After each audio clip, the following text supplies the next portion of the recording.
Hi friends, welcome to மன்சர்ட்டி pizza cooking. வாங்க இன்னைக்கு பிரேக்ஃபாஸ்ட்டும் லஞ்சு என்னன்னு பார்த்துடலாம். பிரேக்ஃபாஸ்ட்டுக்காக சாலட் வச்சுருக்கேங்க. குக்கும்பர், கேப்சிகம், ஆப்பிள் எல்லாம் மிக்ஸ் பண்ணி வச்சுருக்கேன். கொஞ்சம் போல் அமெரிக்கன் சாஸ் ஊற்றி பண்ணியிருக்கேங்க. சூப்பராக இருக்கும். மஸ்டர்ட் சாஸ் ஊற்றிருக்கேங்க. அது கூட ஒரு ஆஃப் ஆயில் வச்சுக்கிறேங்க. ஆம்லா ஜூஸ் வச்சுக்கிறேங்க. இந்த மாதிரி ஈஸியான பிரேக்ஃபாஸ்ட் செஞ்சு பாருங்கள். டயட்டுக்கு ரொம்ப ஹெல்த்தியாக இருக்குங்க. லஞ்சுக்கு சொரக்காய் பொரியலுங்க. இது வேர்க்கடலை தூள் பண்ணி பண்ணுறது சூப்பராக இருக்குங்க. ஆந்திரா ஸ்டைலில் பண்ணியிருக்கேன். ஸ்வீட் கார்ன் வச்சுக்கலாங்க. நல்ல ஸ்பைசியான ஸ்வீட் கார்ன். ஹஸ்பண்டுக்கு ரொம்ப பிடிக்கும் ஸ்வீட் கார்னா. கொஞ்சம் எக்ஸ்ட்ராவே வச்சுக்கலாம். இன்றைக்கி ஃப்ரூட்ஸுக்கு 2 ஆரஞ்சு வச்சுருக்கேங்க.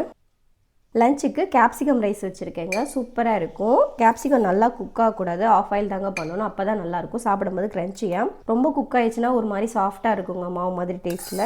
நம்மளோட பிரேக்ஃபாஸ்ட்டும் லஞ்சும் அவ்வளோதாங்க. நன்னாரி சர்பத் போட்டிருக்கேங்க 11 o'clock குடிக்கிறதுக்கு. இந்த வீடியோ பிடிச்சிருந்துச்சுன்னா லைக் பண்ணுங்கள், சப்ஸ்கிரைப் பண்ணுங்கள். தேங்க்யூ ஃபார் வாட்சிங்.